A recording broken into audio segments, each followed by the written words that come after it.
what I'd like to do to begin this session is have a look at short-term strategy. So remember, here in this process we saw that to really overcome this cycle of existence called samsara, we have to go back to the underlying cause, and that is ignorance. That we need to eliminate this ignorance, this distorted view of reality, through the wisdom of Vipassana practice, particularly here, this wisdom of emptiness. So that's the long-term strategy, but together with the long-term strategy, we need a short-term strategy to help at least reduce the impact of this process right now. So let's have a look at what we can do at each stage to either stop the process or at least reduce the impact of the process. So is there anything we can do right back here before even step one? So step one, remember, means that things are appearing in a mistaken dualistic way. So is there anything we can do prior to step one? Short-term strategy. No. Prior to step one or Yeah. overcome step one? Before step one. Not really. You can only do it right.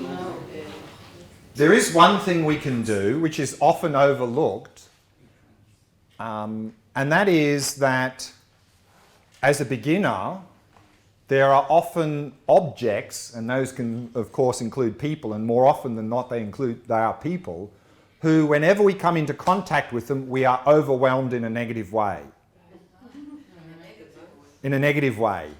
You know, we get angry, or maybe, we've got problem with alcohol, so if we go to the pub, we get drunk, things like that. So, therefore, sometimes as an effective short-term strategy, as a beginner, it's good to not come into contact with the object.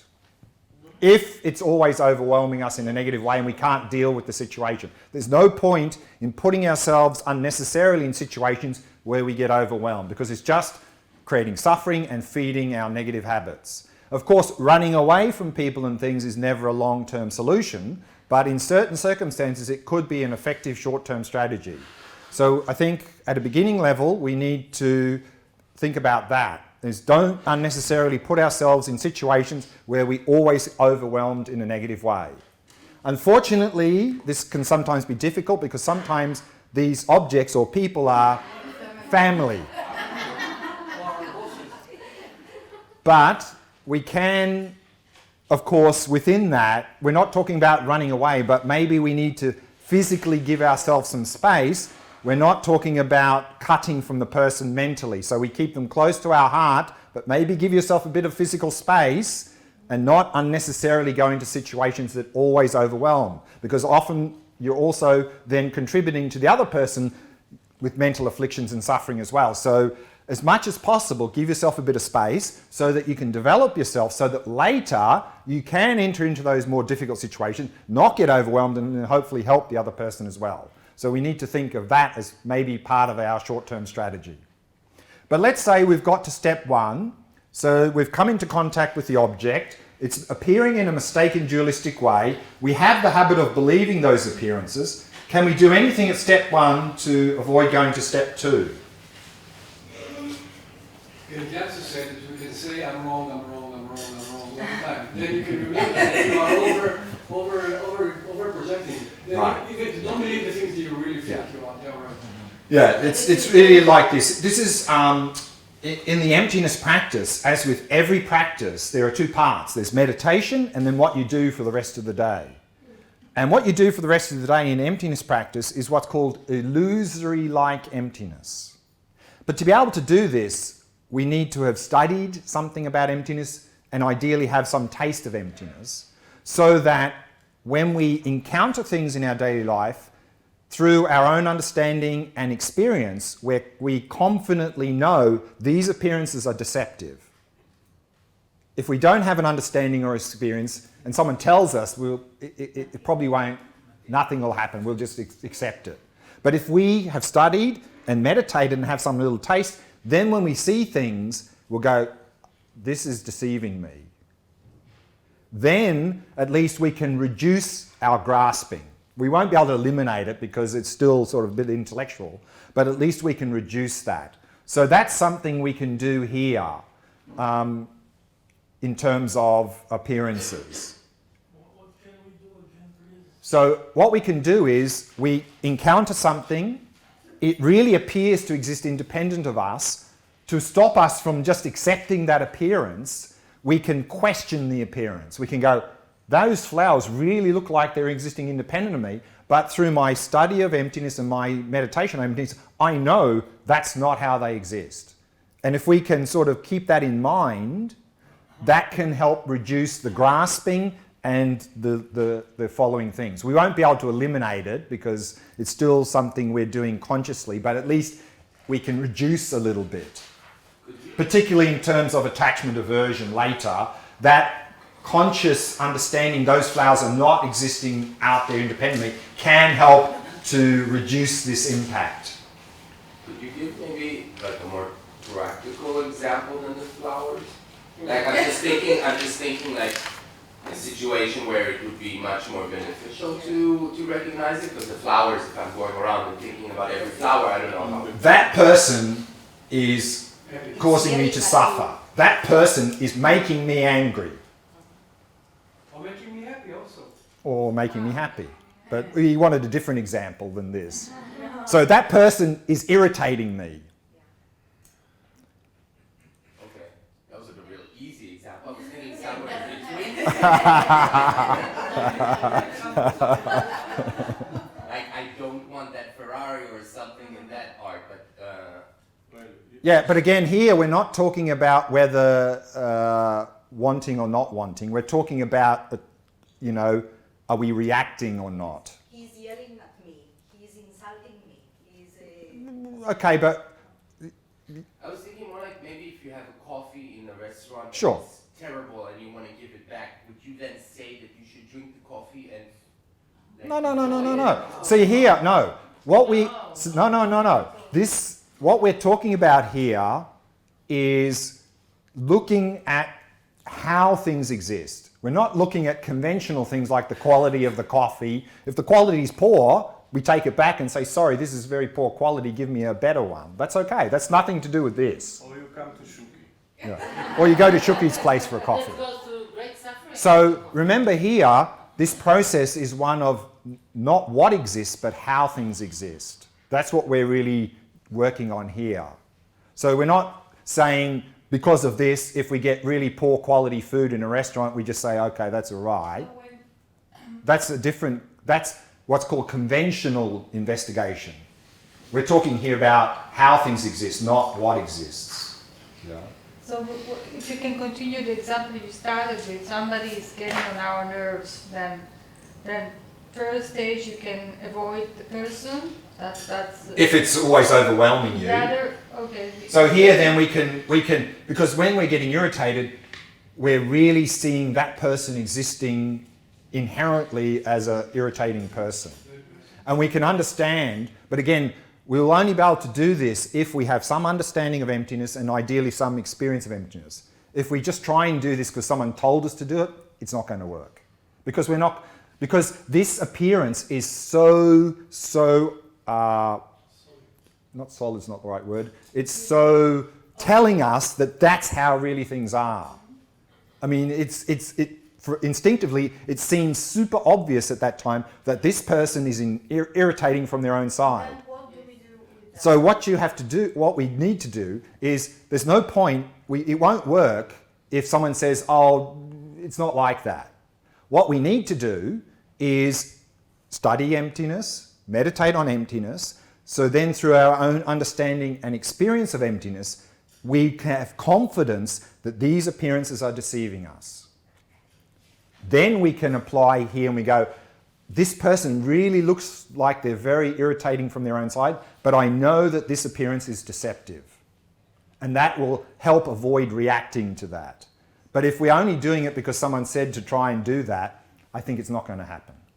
So for that to really work, again, we need to have some understanding of emptiness and ideally some taste of emptiness in meditation, then we'll have confidence that actually things are really not existing as they appear. And we're not just thinking that because someone told us. So this is not for the beginners, this is actually Yeah, this point. I'm just suggesting that. for middling capacity. Yeah, so It's more than a second, and it's too light, If this too is long. not One for second, that's it. the wishing for the no, I'm just suggesting here what we can do at each stage. I mean, what we're going to find here, yes, this one is not so easy at a beginning point. I just put it in there just to understand what can we do then, probably a bit later actually. But what you'll find now is all the other points I'm going to cover is really something we can do right now, even if we don't really understand emptiness. So that's going to come up now. After doing like for beginners to avoid meeting Yeah. an object that I realize that it's not the object, that he has his good qualities, but it doesn't help to understand it. He didn't have to meditate on it because maybe it's because of my way of thinking from I don't know when, or my traumas in childhood, or I don't know where from, and nothing helped. I just isn't not good to tell for me, okay, that's it, and feel compassion, because this is how I'm built. I didn't really understand the question. When this doesn't, nothing helped. Right. It's an experience that someone you think it's the extreme example is Hitler and Mother Teresa. Yeah, but again, Everybody's okay, but this is easier because you don't meet him now, but still there are residues from this perspective and behavior, and you know that we are. sure. Many of us are Sure. victims, still victims Sure. of this, really. Sure. So there are people that reminds you with their deeds, and it's not that your fault. It's not your fault. It's not my fault, right? So what helps me here, and I want to know if it's good, compassion, Yeah. because this is where I come from. And this is going to come. For myself, Yeah, for but this myself. is coming up more in this area here. So we're going to touch on this point. It's coming up. We haven't got to that point Because yet. nothing helps. Yeah. Okay. Thanks. I also found, we know that from science, that if I'm with anger, let's say 90 seconds, Yeah. and I don't fuel with narrative, with a story, it fades. Yeah. This is here. So we haven't got to that one yet. We're coming to that. We're still back up here. It's Shantideva. Right. Yeah. Every feeling. So let's say we couldn't do anything here. Let's say we're at step 2. We're experiencing something and we're having a pleasant, unpleasant, neutral experience. What can we do at step 2 to avoid going on to step 3 and 4?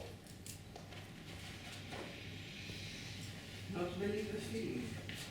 Not believe the feeling. Feeling's feeling. We're having pleasant, unpleasant feeling. We should believe this feeling. We should what? We know that we invent it. We don't invent You feeling. can't invent. The It's feeling a is- move. Yes, but Maybe It's to not- investigate it's the not feeling. real.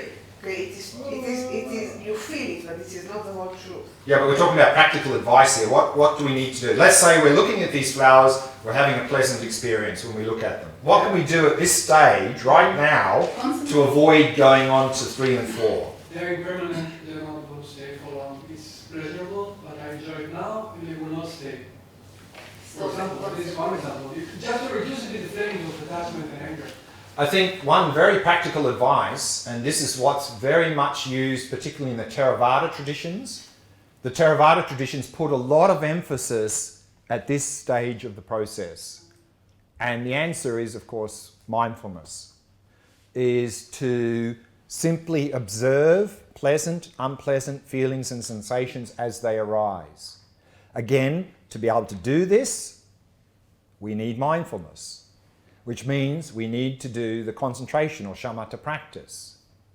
Because if we don't do this practice, then implementing actually a lot of these practical advices here in daily life won't happen. Because a lot of this practical advice in terms of what we can do right now imply that we have some level of mindfulness. Because the key to a lot of this short-term strategy is to be mindful. If we can be more mindful, we can implement a lot of these ideas and really help us. Of course, we're not saying that we have to achieve single point of concentration for this to do. No. If we just improve our mindfulness a little bit, we can find that we'll be able to implement a lot of this. And so here then, the classic advice, again in particular in Theravada tradition, is when some pleasant or unpleasant sensation or feeling arises in the body or the mind, is you just observe it. Don't do anything, just observe it. And if you observe it, it can't do anything. It'll arise and pass. You won't react to it. So this is a very good place to break the cycle. But again, for this we need to improve our mindfulness to be able to do this. But let's say we didn't manage to simply observe. And what you'll notice here, of course, is that if we improve our mindfulness in meditation, you'll find here that for small things particularly, it's not like you're consciously being aware of pleasant and unpleasant. A little bit more instinctively, what will happen is because in meditation we've improved our mindfulness and our ability not to react, you'll find that certain pleasant and unpleasant things, particularly initially small pleasant, unpleasant things, something will arise, and then rather than consciously thinking about it, it will pass. And you'll go, that used to irritate me before, but now it doesn't seem to. Or I used to have some little craving for that now, but I don't. What happened? And what happened was that we improved our mindfulness in meditation so that now, more instinctively in daily life, we're picking up these things and we're just looking at them because we're developing that habit in meditation. But of course, on top of that, we should consciously try to improve that further in daily life. So it's not a matter of just going on to autopilot, but yes, do mindfulness meditation, plus in daily life, be consciously aware as much as possible of any pleasant, unpleasant feelings or sensations and just observe that as it arises. But let's say we didn't manage to do that and we've got to step 3. So again, we're using the flower example. We're having a pleasant experience. Those flowers are now looking very much attractive from their own side. So what can we do at step 3 to avoid going to step 4? I think it sometimes helps me if I think how other people view it. Very good.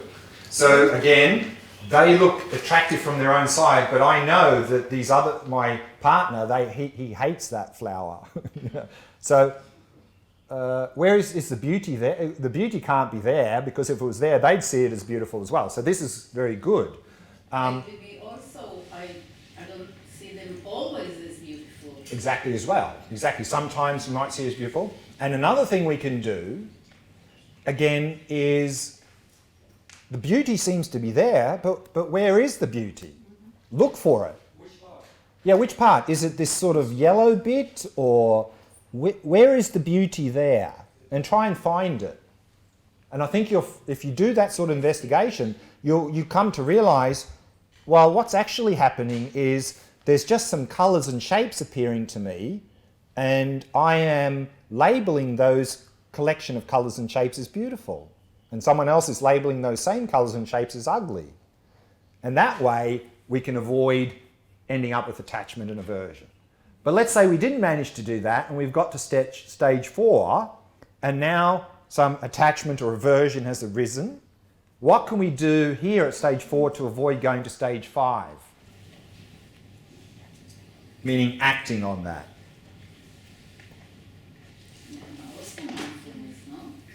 Again, the key is mindfulness. If we can, like observing pleasant and unpleasant feelings and sensations, if we can observe attachment, aversion, or any mental affliction as it arises, then another key point to break the cycle.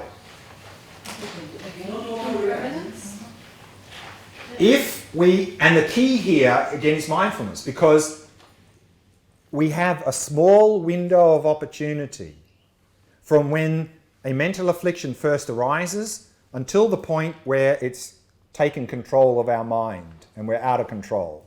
Once we're out of control and the mental affliction is dominating our mind, about the only thing we can do really is to cut from get out of there before you say and do things which you later regret. So the key is to get it before it gets to that point where we're overwhelmed by anger, jealousy, craving. And there is a window of opportunity. That window of opportunity may be 1 or 2 seconds, maybe even less. But we have a window of opportunity. If we can catch it and see it as it's arising, then one very practical thing to do is, again, just observe that aversion, jealousy, anger, craving that is arising.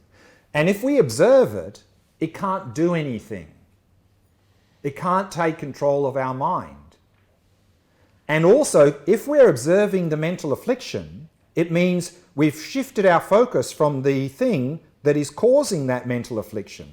So there's nothing feeding the mental affliction anymore because we've shifted our focus from the thing that's causing it to the mental affliction itself. So there's nothing feeding it, and we can simply observe it, and it'll arise and pass, arise and pass. So this is, again, really the very practical advice here at stage 4. But let's say we didn't manage to do that, and now we've acted on those mental afflictions. And here I want to just focus on those actions which are non-virtuous, harmful behavior. So the Buddhist assertion is that every non-virtuous, harmful action we do will lead to a suffering experience. So we don't want that, of course. So what can we do at stage 5? So stage 5 is we've just done some negative, harmful behavior. What can we do to avoid experiencing the result? Regret and compassion. Yeah. So here we, of course, talk about purifying the mind of those negative imprints and negative habits. And here there are 4 things we can do. We're talking after we already... After you've done the action. You've done an action, you've maybe said something nasty to a person, or maybe you've done some physical harmful behavior. We've done it. How can we make sure that we don't experience the result?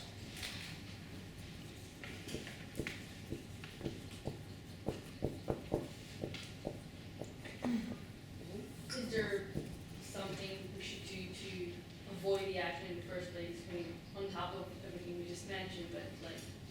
Well, yeah, avoiding the action is to either catch it at one of these points, you know? If we didn't, then like... Yeah, so this is, yeah. And if we didn't go straight to the action, like there isn't something, like say I have attachment and I know I have attachment, but I want to avoid the action. Yeah, so then here we have mindfulness of our attachment. We just observe that and then it'll pass and we won't act on it. And even better is if we can observe our pleasant feeling that arose the attachment, because once attachment's arising, our mind very quickly gets out of control. So the earlier that we can catch things in this process, the better. But let's say we didn't, and again we've done something harmful. How can we purify our mind of that negative imprint and negative habit? Is what's called the 4 opponent powers. 4 things we can do.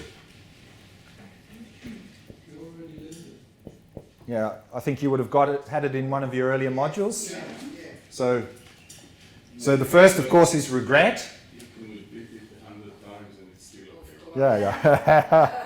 So here is to have sincere regret for the negative behavior we did. Of course, not guilt. Guilt is cognitive fusion, bad me. So we don't need to feel guilty about anything. It's based on an invalid perspective. So simply acknowledge, I have done this harmful thing. Develop some sincere regret. So that's already weakening that imprint and negative habit. So what's the second thing? Power to land.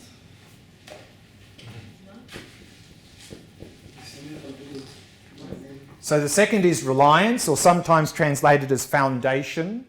And this means that we all have a sort of foundation in life, i.e. a positive direction that we're trying to follow in our life. And if we've done something harmful, we've fallen down from that foundation, that positive direction. So this second point here is about picking ourselves back up and reaffirming the positive direction we want to follow our life.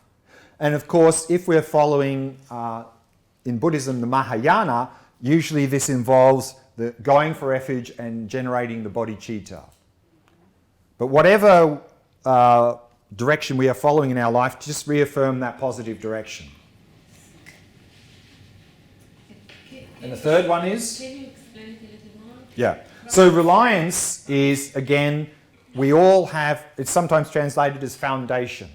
Foundation. And what it means is that we all have a foundation or platform in life, i.e. a positive direction that we're trying to follow in life. And if we've done something harmful, we've sort of fallen down from that platform or foundation. So this second point is about picking ourselves back up and reaffirming the positive direction we want to follow in our life. And so here in Mahayana Buddhism, we are reaffirming that by relying on the 3 jewels and bodhicitta as our positive direction. Third, remedy.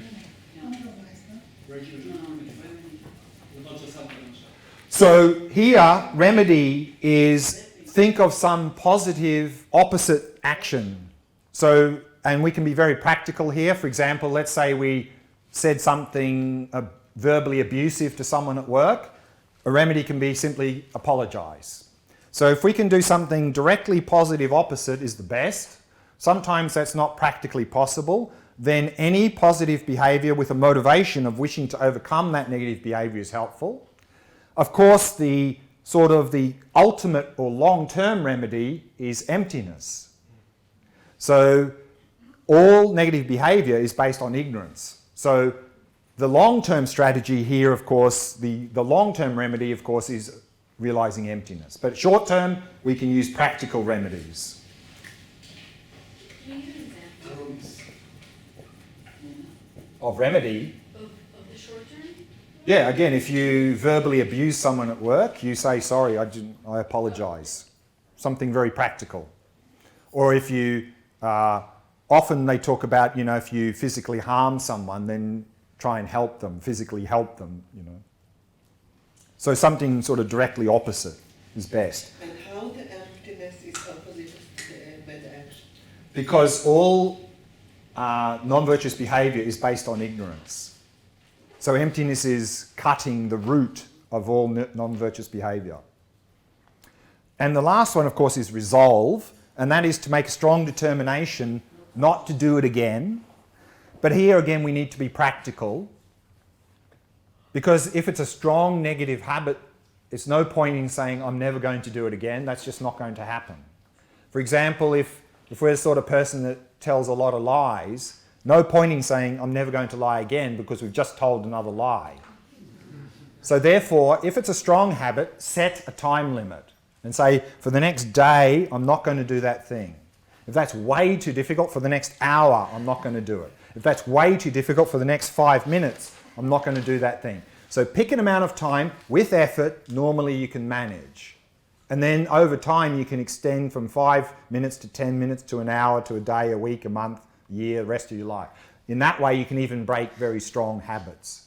So if we do these 4 things, and ideally, we would do this immediately upon realizing we've done something harmful, it's a very good way to purify the mind of these negative imprints and negative habits.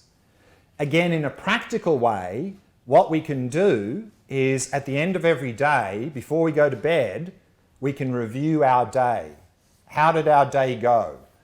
And then maybe make it practical, maybe pick 1, 2, or maybe 3 at most negative things we did during the day. And negative things is not just verbal and physical, also mental. If we had a very harsh thought during the day about really wanting to hurt someone, that's negative behavior.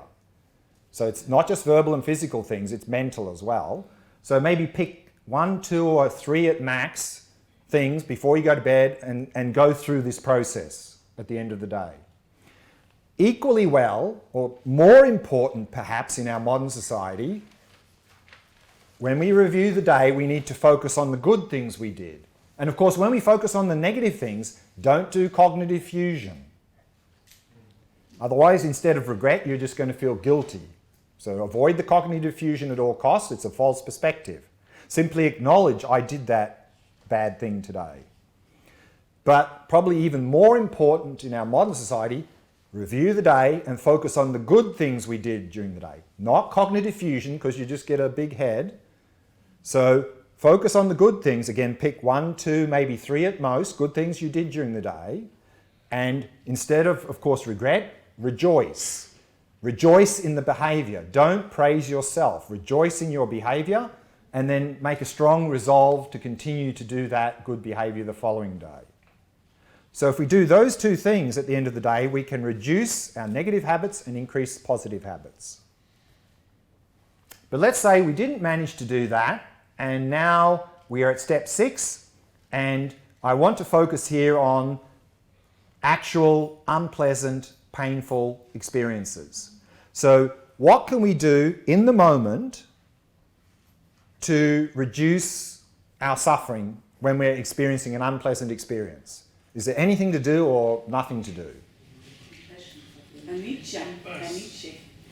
One thing we can do, of course, is often when we're having some physical or mental suffering, it feels like this is going to last forever, a long time. And so what we can do is simply go, impermanence, this too will change. And that often can help reduce the amount of suffering we experience because we realize this is going to change. What else can we do? Sorry? Yesterday we said 5 points about it. What can you do with the suffering? No, that was 5 ways we can learn from suffering. Yeah. But what I'm talking about here is we're in the middle of having some unpleasant experience. Can we do something to reduce suffering? Yeah, I'm coming to that. I'll hold that. There's something else before that. Karma. Remember, it is your karma. You created the karma to suffer. Compassion for myself, no? Yes, and Also, you're being mindful of exactly, these 2 go together. Again, mindfulness is key here. Because what often happens, of course, is when something unpleasant happens to us physically or mentally, we go, problem, suffering, I don't want that, go away. And instantly aversion kicks in.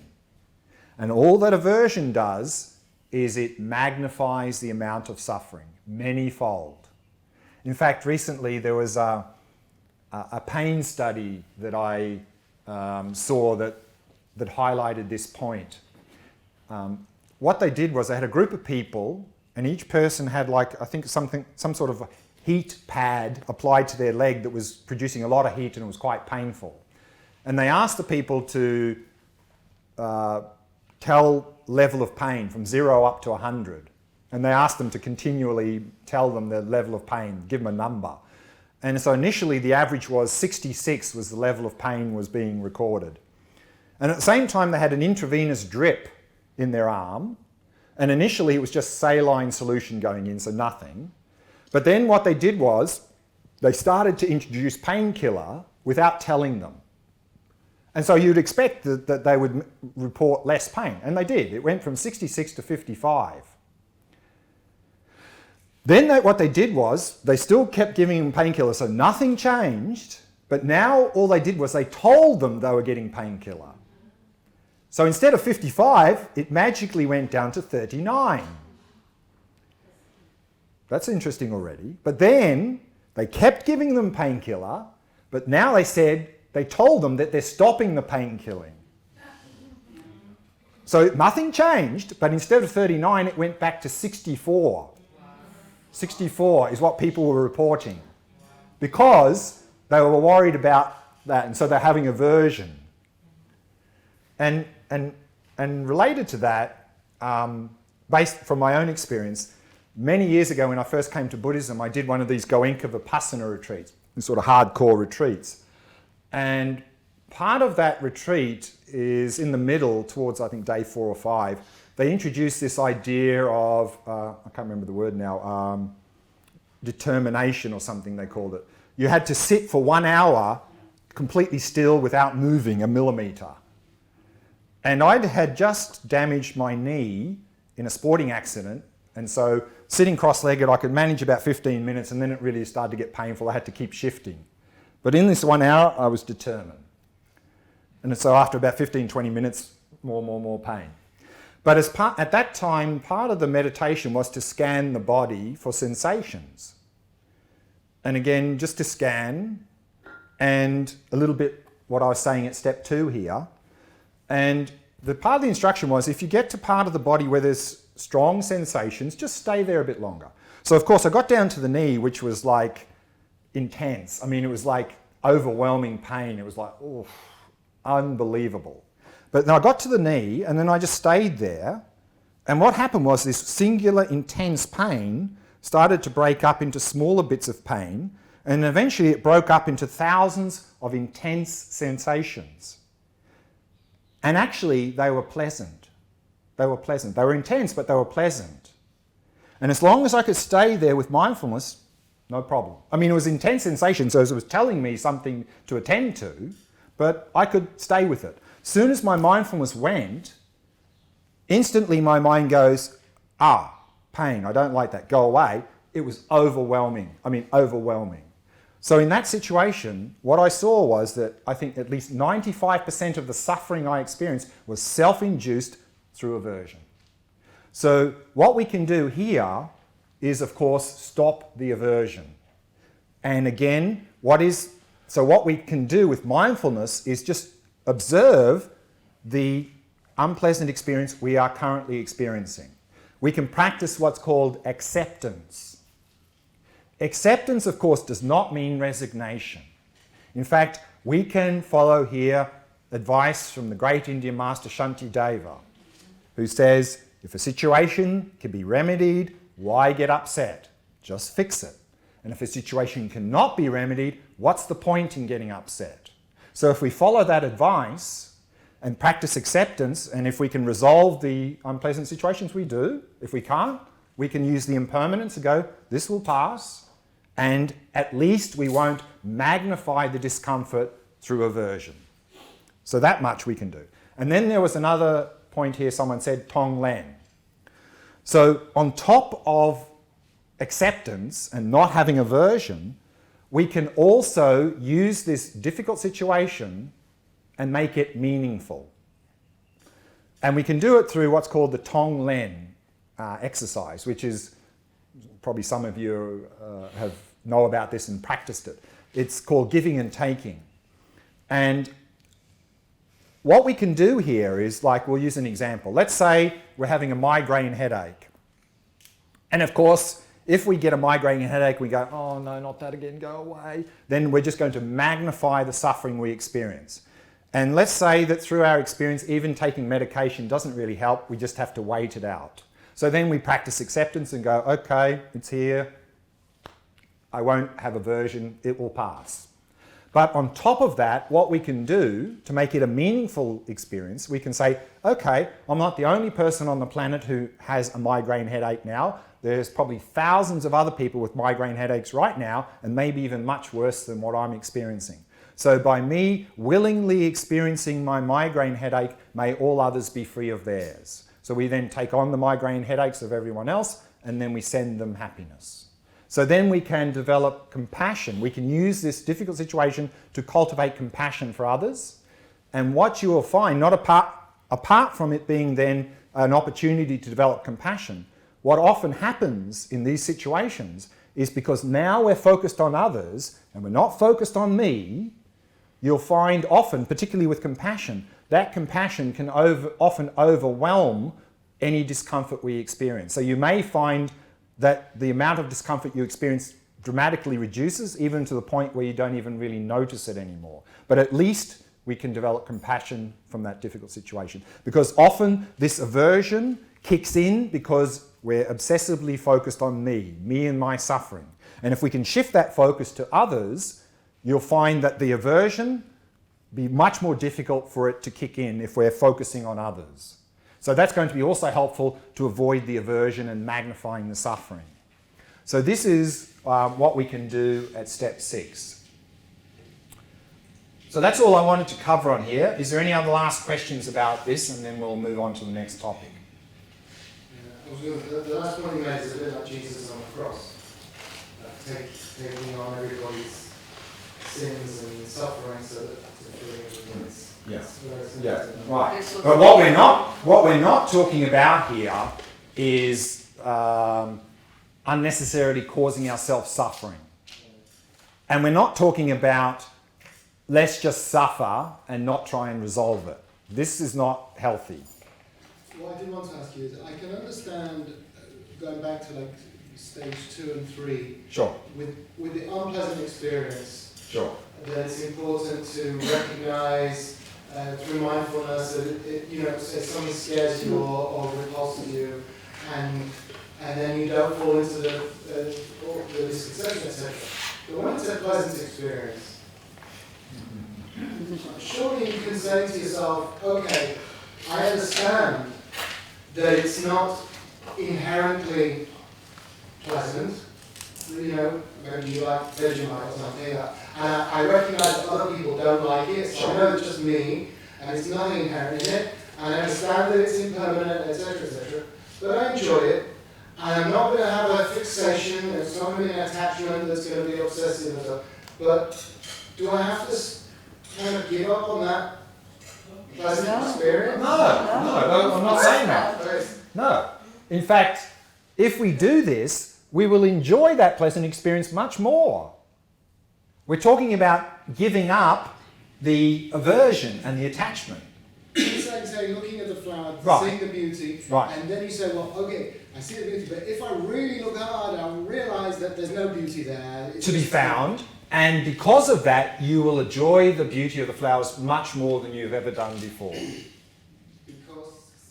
Because you won't have the craving and attachment. But I undermine the whole experience of the beauty of it. No, I've said, no, I've no. You dissected it to the point where you have correct. I've spoiled the No, whole thing. no. In fact, that's the exact opposite, and that's what I'm saying. The emptiness idea. That's why people find it so difficult.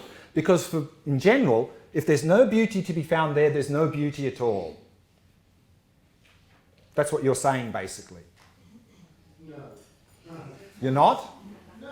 Well, why are you saying you're spoiling the experience? Because by not questioning, by not dissecting, by not drilling down into an analysis of why I find this beautiful and why it's giving me pleasure, Right. by just having the pleasure Right, of seeing it and saying, I find that beautiful. right, If I can leave it at that, right. then that's great for me. I've had a pleasant experience. Correct. But according to this, I've got to stop and I've got to question myself and I've got to say, oh, but No, you're really no, beautiful.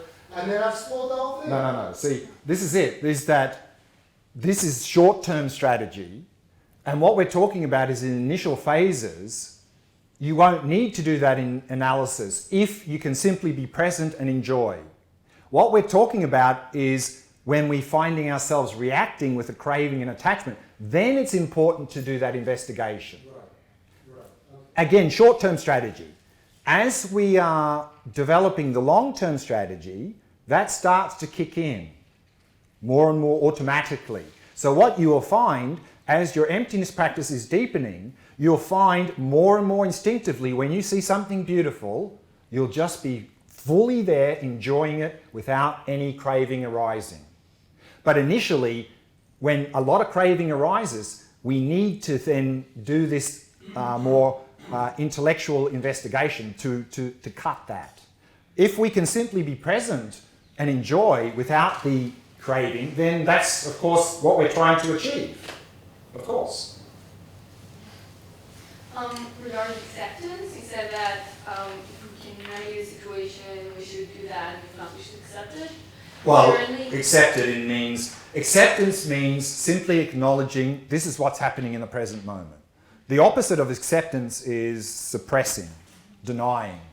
Is it denying, or is it like fighting it, trying to change? Well, any sort of resistance is denial. Resistance, aversion, suppressing, denial is all the same thing. Not simply accepting this is what's happening. If we don't, then we'll try and resist it, push it away, try and suppress it. All those things do is it just magnifies suffering many, many folds. I was wondering if there's any guideline as to what you should do when the situation isn't quite clear, whether you can fix the situation or not. Well, you try, and at some point you realise it doesn't fix. Or you can try different strategies, sure. The key here is not reacting. And then, of course, together with that, then you can try different sorts of ways of resolving it, which may or may not work. That's okay. You try what we can. But the key is not to react with aversion. Is curiosity and like the curiosity and like the question, can I be with it, helpful? Like Can I be with it? Can I be with it? Because I Meaning heard it. what? Be with this situation. Be with it. Be with this pain. Because I heard it from a teacher and I tried it. Right. And But we have to be careful here. When we see instructions like that, what I find is often people then think, I have to suffer this pain, and then they don't try and resolve it. So I think this is not healthy. You know, they think, oh, I have to be macho. I have to be sort of macho and sort of, yeah. Of course, if we resolve it, we resolve it. It's not a matter of trying to be macho and seeing how much pain we can endure. That's not the point. Okay, so let's, yeah. I want to say something that, you know, I'm thinking about the whole morning. Sure. And what I'm getting is that we react to things. We react. Yes, who we are is like towards the flower. Right. How things occur to us. And things occur, you know, when I'm present, that, you know, that flower, for example, occurs to me in such a way. So I'm responsible for how things occur to us. Sure. And when I take responsibility of that, I can create something in that precise moment. Sure. You know, that person occurred to me as, you Sure. know, Absolutely. and I'm responsible of that, and I can create that person in a different way. Sure. So my life will be Absolutely, easier. exactly. And that's very good, and we need to be careful we don't do the cognitive fusion, otherwise personal responsibility turns into a blame game. Whenever we're blaming or judging, we're doing cognitive fusion. But when I say he Sure. occurs to us, Sure, me, exactly. There is no fixed objective reality. You're creating the reality. But that could be also, you have to be very careful with it, because people can behave in a very negative way, and we Correct. can get into this trap of it's our way of But again, this is thinking, cognitive and then, fusion. yeah. This is cognitive fusion. So, No, you can say it is.